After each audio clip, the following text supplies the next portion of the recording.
Thank you so much. Thank you to colleagues, friends. Thank you very much to Mr. Hiden for having us in this beautiful place.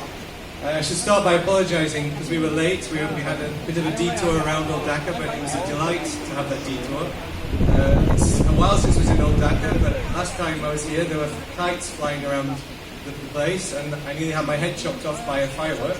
So I think unusual and exciting things happen in this part of town, and that's all to the good because history and the environment and the liveliness of this place are very infectious, and I was glad to bring some of my new colleagues who arrived in Dhaka just 2 weeks ago to experience the Old Dhaka feeling. I would say there's an old saying that says, if these walls could speak, what would they tell? And that's a nice old saying. You know, when you see an old house that has a history, you know that many, many things have happened in that house.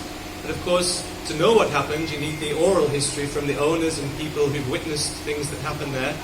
So it was great to hear from the owners who are present here today about your stories of living in these places which are so full of history and meaning. I have a beautiful speech that my colleague Hiden prepared for me, and he writes very effusive and elaborate speeches.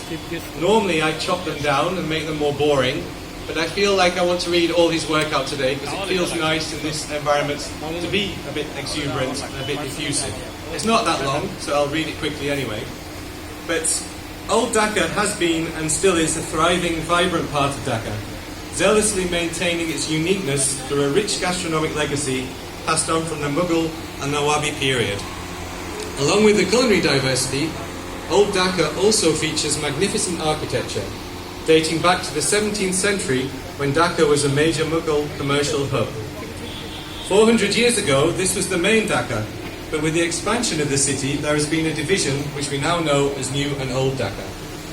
Despite the expansion, the old city holds a distinct charm since its cuisine, people and buildings are steeped in history. Today, as we all know, we're at Haturia House, a building dating back to the early part of the 20th century. And this house and several others are the main subjects of the EU-supported project called Hidden Heritage, and I pay tribute to all our partners, including UNIC and the Bengal Institute, who are involved in that. The project is about preserving, nurturing and savouring historical structures across Dhaka city. And in this fast-paced life, it's easy to forget the historical wonders that are scattered across Dhaka.